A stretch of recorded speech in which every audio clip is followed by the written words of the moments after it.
സുപ്രഭാതം. മധുസൂദനൻ കുഞ്ഞമ്പിള്ളയാണ്. പണ്ട് കുഞ്ഞുനാളിലെല്ലാം നമുക്ക്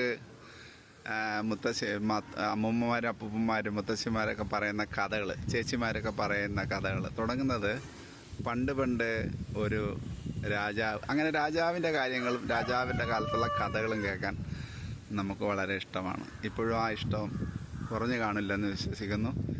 ഞാനൊരു പഴയ രാജാക്കന്മാരുടെ കാലത്തുള്ളൊരു കഥ പറയാം. ഒന്നല്ല, രണ്ട് കഥ പറയാം.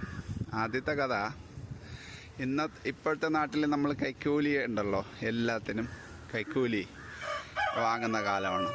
എല്ലാ ഓഫീസിലും അല്ല, പല ഓഫീസുകളിലും നമുക്ക് അതിനെ അഭിമുഖീകരിക്കേണ്ടി വരും.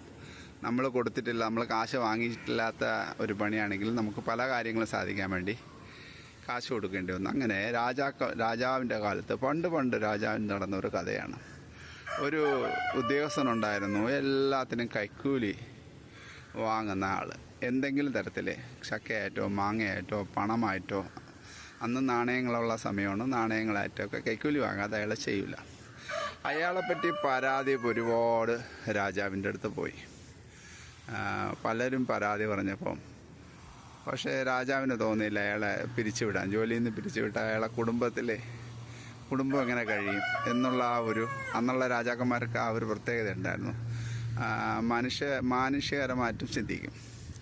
അപ്പോൾ ഇയാൾക്ക് കൈക്കൂലി വാങ്ങാൻ പറ്റാത്ത ഒരു ജോലി കൊടുക്കാമെന്ന് പറഞ്ഞിട്ട് ഇപ്പോൾ ഇരുന്ന സ്ഥാനത്ത് നിന്ന് അയാൾക്കൊരു ശിക്ഷാർഹമായിട്ട് കടപ്പുറത്ത് ജോലി കൊടുത്തു. കടപ്പുറമാകുമ്പോൾ ആരുമില്ല, മണൽ മാത്രമേ ഉള്ളൂ.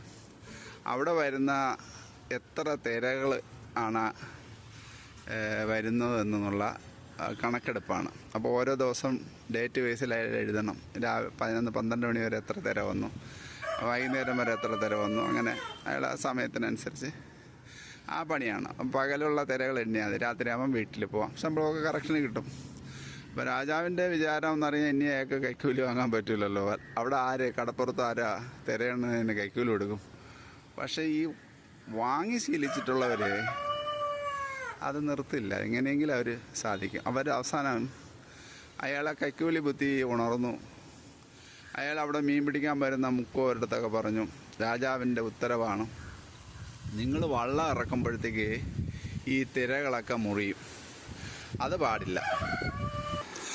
ഓക്കെ, അദ്ദേഹം പറഞ്ഞു ഇങ്ങനെ ഇറക്കാൻ പറ്റില്ല, തിരകൾ മുറിയും. അപ്പോൾ ഒരു വലിയൊരു എമൗണ്ട്, വലിയൊരു തുകയും പറഞ്ഞു. ഇങ്ങനെ തിര മുറിച്ച് വള്ളം ഇറക്കണേന് രാജാവിന് ഇത്ര രൂപ കൊടുക്കണം. അന്നത്തെ കാലത്ത് അങ്ങനെ റെക്കോർഡും കാര്യങ്ങളല്ലല്ലോ, അയാൾ പറയണം. അപ്പോൾ ഒരു രക്ഷയില്ലാതായപ്പോൾ അപ്പോൾ ആ പറഞ്ഞ തുക